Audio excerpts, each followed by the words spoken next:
अस्सलाम वालेकुम students, welcome to my channel learning with Anosha. उम्मीद है आप सब लोग खैरियत से होंगे। आज C++ के नए टॉपिक के साथ आपके सामने हाजिर हुई हैं और वो टॉपिक है C++ कमेंट्स। कमेंट्स C++ में क्यों यूज़ होते हैं और इनका सिंटैक्स क्या है यूज़ करने का, और इनको रन करके भी आपको दिखाऊंगी कि इनका प्रोग्राम किस तरह से रन होता है। तो C++ कमेंट्स सबसे पहले होते क्या हैं? तो कमेंट्स बेसिकली आपके कोड की, आपके प्रोग्राम की कमेंट्री है। फॉर एग्ज़ाम्पल, आपने एक गेम बनाई है, एक ऐसी एप्लीकेशन जो गेमिंग एप्लीकेशन है। आपने उसके अंदर 1000 लाइंस में कोड लिखा होगा।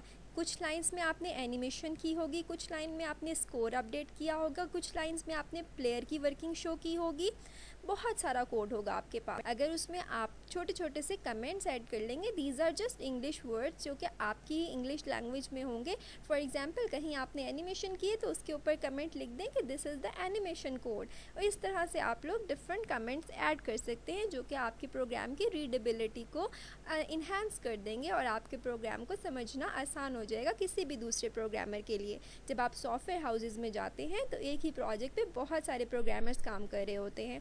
तो उस सूरत में क्या होता है कि अगर एक प्रोग्रामर ने कोई कोड लिखा है तो दूसरा प्रोग्रामर अगर उसमें कुछ चेंज करना चाहता है या जानना चाहता है कि इस प्रोग्रामर ने जो कोड लिखा है वो क्या कर रहा है और कहाँ पे लिखा हुआ है, तो वो उसके कमेंट्स से देखकर ये अंदाज़ा लगा लेता है कि उसके कोड में क्या वर्किंग हो रही है।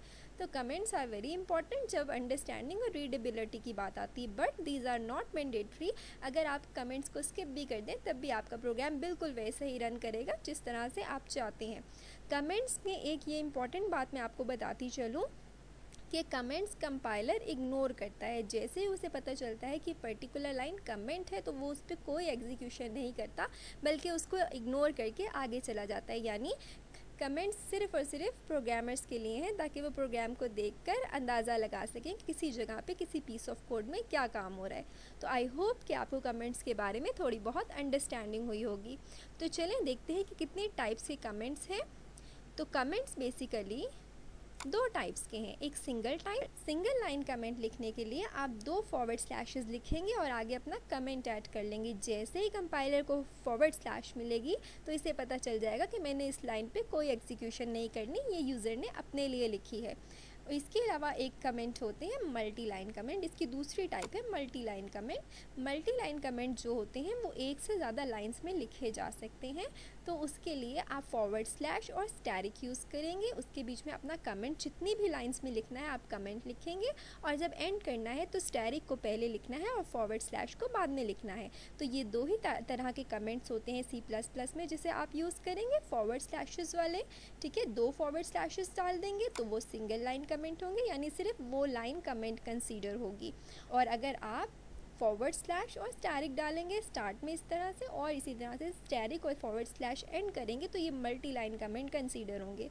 तो आइए चलते हैं, आपको एक प्रोग्राम रन करके दिखाती हूँ। तो जनाब, जो लास्ट वीडियो में मैंने आपको प्रोग्राम करवाया था हेलो वर्ल्ड का, वही प्रोग्राम लिखा हुआ है। और अब मैं इसकी लाइन नंबर 1 में 2 फॉरवर्ड स्लैश लिखूँगी और लिखूँगी यहाँ पे। सो देखिए, मैंने ये सिंगल लाइन कमेंट ऐड कर दिया है। अब मैं इसमें मल्टी लाइन कमेंट ऐड करूँगी। फॉर एग्जांपल, इस फंक्शन में, मेन फंक्शन से पहले मल्टी लाइन कमेंट में फॉरवर्ड स्लैश होती है, स्टैरिक होता है। अब देखिए आप, ये ब्लू हो चुका है। अब ये मैंने फॉरवर्ड स्लैश और स्टैरिक डाले, ब्लू हो गया। इसका मतलब है कि कंपाइलर इसे कंसीडर करेगा ये कमेंट है। बट अभी ये कमेंट मैंने एंड नहीं किया। अगर मैं ये एंड करती तो ये सब कमेंट में कंसीडर होता और कंपाइलर इसे इग्नोर कर देता और एग्जीक्यूट ही ना करता। हमें कमेंट मेन फंक्शन से पहले लिखना है। तो ये देखें, स्टार्ट हुआ कमेंट फॉरवर्ड स्लैश और स्टैरिक से, और स्टैरिक और फॉरवर्ड स्लैश पे कमेंट एंड हो गया। इसके अंदर आप अपने पास मल्टीपल लाइंस लिख सकते हैं। फॉर एग्जांपल, तो ये देखें, मैंने मल्टी लाइन कमेंट में 3 लाइंस ऐड कर दी और सिंगल लाइन कमेंट में मैंने सिर्फ एक ही लाइन लिखी है।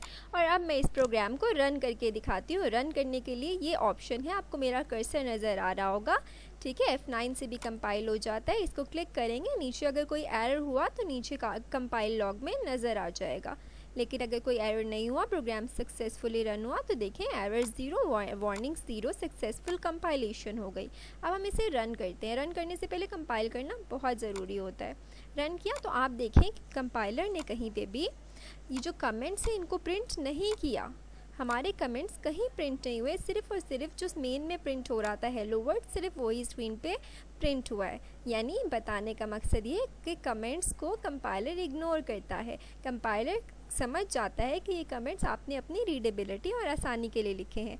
अगर आपको कमेंट से रिलेटेड कोई भी क्वेश्चन है तो आप मुझे कमेंट सेक्शन में कोई क्वेश्चन पूछ सकते हैं। और अगर आपको वीडियोस पसंद आ रही हैं और आपको मेरे पढ़ाने का स्टाइल भी पसंद आ रहा है तो आप लोग मेरे चैनल को सब्सक्राइब करें और बेल आइकन प्रेस करें। नेक्स्ट वीडियो में हम लोग लर्न करेंगे एस्केप सीक्वेंस कैरेक्टर क्या होते हैं और ये किस तरह से यूज़ किया जाता है।